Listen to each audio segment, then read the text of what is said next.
What a crazy ending, palitan ng clutch basket sa dulo. Parehong ayaw patalo ng both teams. Grabing pisikalan, nagkainitan pa si RJ Abarientos at De Los Santos. Sobrang ganda ng laban, dinakdakan ng harap-harapan ni Japet si Vic Manuel. Nag-beast mode pa sa referee si Justin Baltasar. Game of runs ang naging do or die game ng Ginebra at Converge. Mangisay-ngisay pa si Jason David matapos ma-injury sa fourth quarter. Pero bago nga yan, eto solid na basketball Molten. Dating 1,437 pesos. Ngayon nga ay mabibili mo na lang ng 475 pesos sa Shopee. Limited offer lang nga ito. Kaya ano pang hinihintay mo? Click mo na nga yung link sa comment section sa ibaba. So eto na nga ang do or die game sa quarterfinals sa PBA sa pagitan ng Barangay Ginebra at Converge Fiber Xers. Bali wala na nga ang naunang twice to beat advantage ng Converge this game dahil nanalo nga ang Barangay Ginebra sa kanilang unang tapatan. Kaya naman abangan nga natin kung magtuloy-tuloy ang momentum ng Gene Kings o makaka-bounce back kaya ang Fiber Xers para makapasok sa semifinals. Naging maaga nga naging agresibo offensively si Japet Aguilar sa pagsisimula ng opening frame kung saan sa kanya nga nanggaling ang first 2 field goal ng Gene Kings sa first few minutes. Doon naging on point naman nga ang 3-point shooting ng Fiber Xers at halos lahat nga ng kanilang starting unit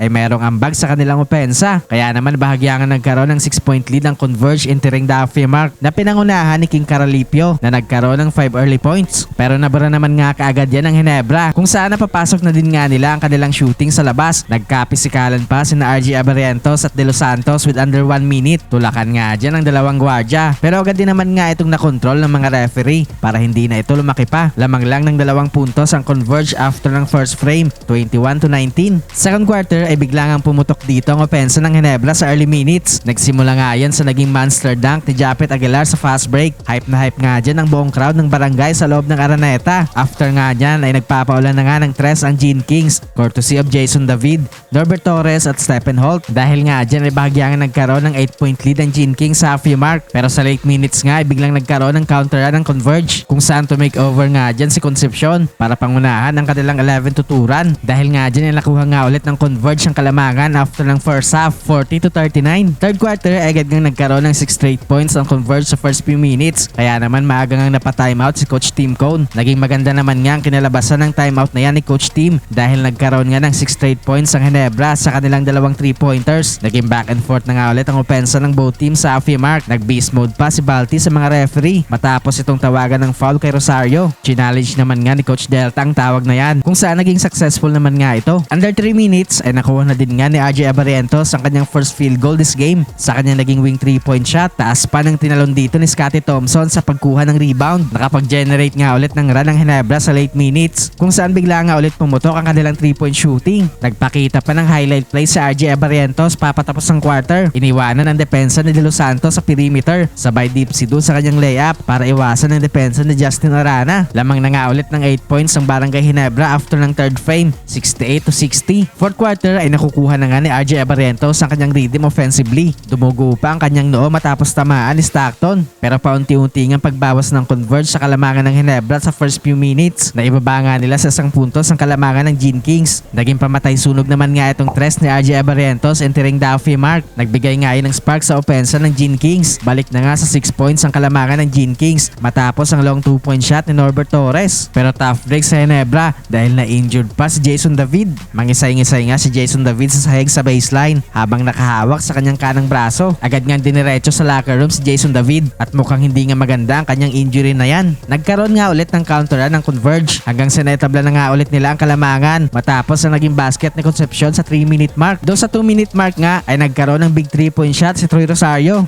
para ibalik sa Ginebra ang kalamangan. Sumagot naman nga na back-to-back basket ang Converge sa naging layup ni Concepcion at JDL. Kaya naman balik na nga ulit sa kanilang kalamangan sa 1-minute mark. With 25 seconds ay na-foul ni Concepcion si RJ Abarientos sa 3-point line. Nabigyan nga ng 3 free throws si RJ Abarientos kung saan pareho niya itong naipasok para magbigay ng 2 puntos na kalamangan sa Barangay Ginebra. Pero sa next possession nga ng Converge ay nagkaroon nga ng and 1 play sa Juan Gomez Deliano. Nagkaroon pa nga ng 2 free throw ang Converge para magkaroon ng 3 puntos na kalamangan sa Ginebra. Pero hindi pa nga tapos ang laban dahil papatapos nga ang quarter ay na-foul ang Converge si Jeremiah Gray sa 3-point line. Na-convert naman nga ni Gray ang kanyang 3 free throws para itabla ulit ang score nila sa Converge. Meron pa nga natitirang 3 seconds sa game pero namintis naman nga ng Converge ang kanilang potential game winning shot kaya naman umabot pa nga sa overtime ang game na ito. Sa overtime period ay naging dikdikan pa rin nga ang labanan ng 2 kupunan. Though sa late minutes nga ay nagkaroon ng big 4-point shot si Juan Gomez Deliano para bigyan ng 6-point lead ang Converge. Though sa late seconds nga ay nagkaroon nagkaroon nga ulit ng big 3-point shot si Troy Rosario para ibaba sa 1 puntos ang kalamangan ng Converge. Pero grabe to, sa last possession ng Barangay Ginebra ay nagkaroon ng game-winning 3-point shot si Stephen Holt. Kaya naman sa huli nga ay panalo ang Barangay Ginebra.